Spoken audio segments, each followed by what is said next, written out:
वैसे बाबा साहब अम्बेडकर के सिद्धांतों की बात होती है, भाजपा कहती भी है कि उनके विचारों को लेकर आगे बढ़े, लेकिन जिस तरह से ज्ञानदेव आहूजा ने जो बयान दिया, हमने काम किया ना, हमने तुरंत कार्रवाई की ना। हम बर्दाश्त नहीं करते अस्पृश्यता किसी भी कीमत पर बर्दाश्त। जवाब मांगा था, आ गया जवाब, आ गया। क्या कुछ जवाब हमने तत्काल निलंबित किया और जवाब हम पढ़ लेंगे। पढ़ने के बाद में जो कार्रवाई करनी है करेंगे हम। वो कह रहे हैं कि ज्ञानदेव आहूजा ने पहले कभी माफी मांगी थी ना आगे माफी मांगेंगे, कैसे? अब वो तो मेरे जवाब पढ़ने के बाद पता, मैं समाचार पत्रों में क्या आया मैं उसके बारे में नहीं, जो वास्तव में उन्होंने लिख के दिया है वो करेंगे हम। लेकिन फिर भी सवाल तो खड़े होते हैं क्योंकि पार्टी के बड़े लीडर इस तरह से बयानबाजी करेंगे तो कहीं ना कहीं पार्टी की भी छवि खराब होती है और उनके खिलाफ कार्रवाई भी होती है, ये भी आप देख लो। उसमें भी तो देखो ना, आप कोई गलती करता है, इसीलिए तो हमने किसी व्यक्ति को गुरु नहीं माना। हम तो मतलब कार्रवाई भी होती है, ऐसा नहीं है किसी को बड़े से बड़ा हो छोटे से छोटा हो। कानून, संविधान, व्यवस्थाएं, पार्टी का ये सब को बख्शा नहीं जाएगा। जो भी पार्टी ऐसे अलग बयानबाजी करेगी, बिल्कुल देखिए कतई बर्दाश्त नहीं करेगी पार्टी। अस्पृश्यता हमारे संविधान में व्यवस्था है, पार्टी का जो सदस्य बनता है उसमें साफ लिखा हुआ है, हम किसी भी प्रकार की अस्पृश्यता बर्दाश्त नहीं करेंगे।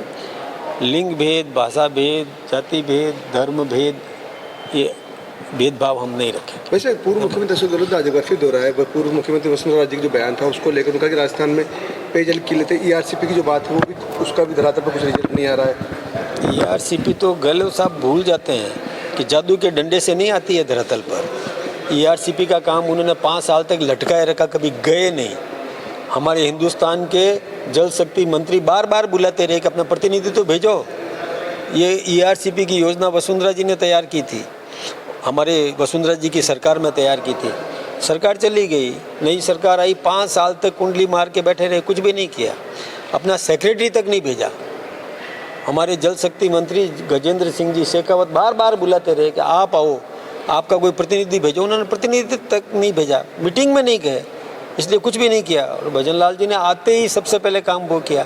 लेकिन वो काम देखिए, उसमें नहर बनानी पड़ती है, पाइपलाइन लगानी पड़ती है, टेंडर होते हैं, टेंडर के बाद में वर्क करना पड़ता है, करने के बाद फिर पानी आएगा, तो एकदम तो नहीं आ सकता।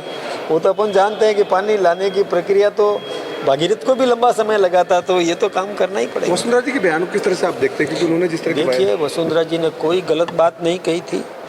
वसुंधरा जी ने, यदि अधिकारियों ने कहीं लापरवाही की है तो प्रताड़ना अधिकारियों को मिलती है, देना ही चाहिए।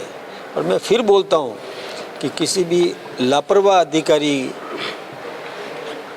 के काम को हम कतई बर्दाश्त नहीं करेंगे, और वसुंधरा जी ने वही किया जो पूर्व CM अशोक गहलोत ने यही कहा कि वसुंधरा जी जैसे बड़े नेता को बोलना पड़ रहा है, इसका मतलब राजस्थान में कोई काम नहीं हो रहा है। सब बोलेंगे ना, हम भी बोल रहे हैं, सब बोल रहे हैं। गहलोत साहब ने कुछ भी नहीं किया। गहलोत साहब ने किया होता तो आज हमें यह नौबत नहीं देखनी पड़ती। उन्होंने क्यों नहीं किया? उनके 3 बार मुख्यमंत्री रहे ना वो, तो 3 बार 15 साल मुख्यमंत्री रहा जो व्यक्ति, उसने वो काम नहीं किया। और आज अब ढिंडोरा पीट रहे हैं, घड़ियाली आंसू बहा रहे हैं, ये ठीक बात है क्या?